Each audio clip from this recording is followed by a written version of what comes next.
Hello, I am Shalu Kumari from JLU Media Festival. Today, we have a very known face between us from the animation industry, Ashish Kulkarni sir.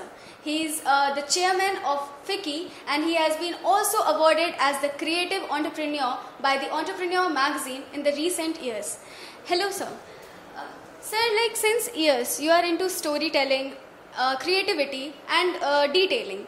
So we'll be happy to know if you will be sharing some light or throwing some light on this statement. To me, anything and everything that anybody does in this world is about storytelling. When you come to the school or university, you are preparing yourself to tell a story for your story of your career, of your personal life, of your professional life, your life with your friends, and at multiple ends you keep telling multiple stories. But the stories which are remembered forever beyond your existence are purely the strongest stories that happen. Like I can give you an example.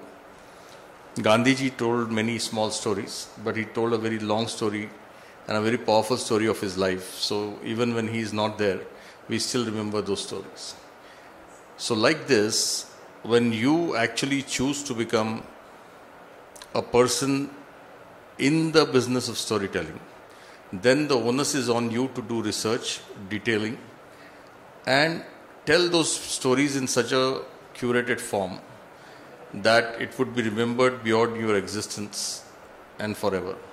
And that's the power of storytelling that every student should learn if they come into animation, gaming, visual effects and comics. Better your foundation is, you will be able to tell extremely great stories and you will be remembered forever for telling those stories to the world. Very true, sir, very true.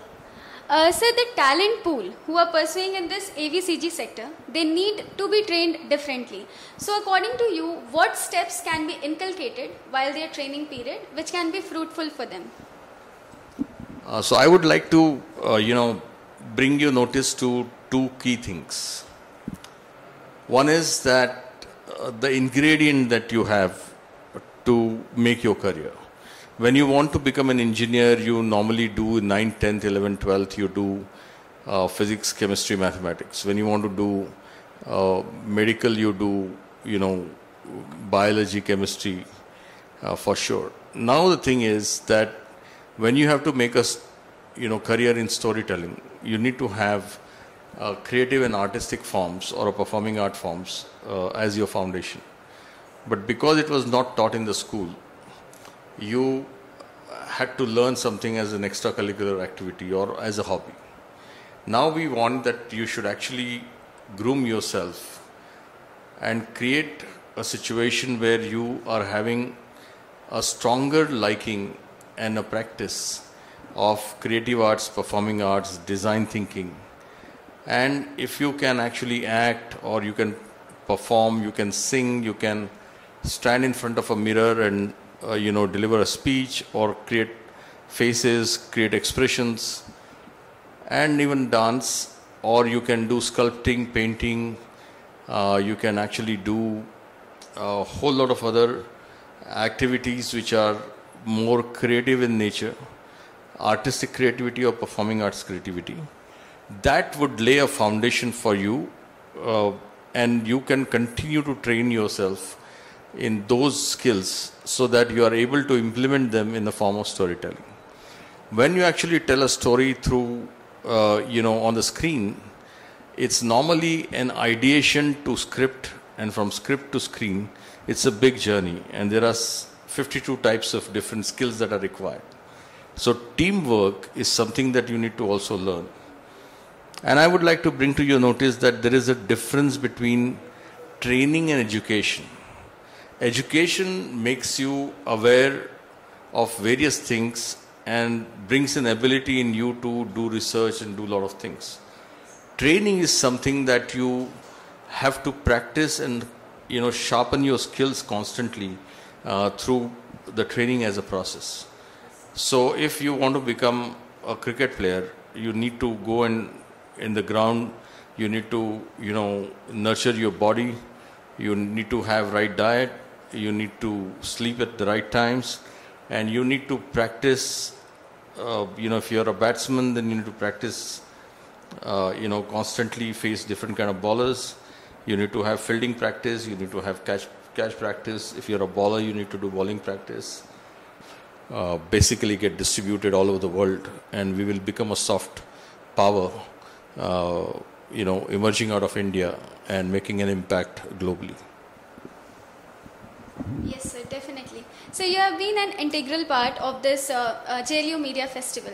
So how this festival turned out for you? Well, I was very impressed with, how the students are putting this whole event together. And at every walk of life, as soon as I landed, and went to the hotel, till every single thing that I am doing on the campus for the last 2 days, the students are with me. And the hospitality is par excellence. The complete behavioral patterns that I've seen in every student is actually impressing me day by day and every moment.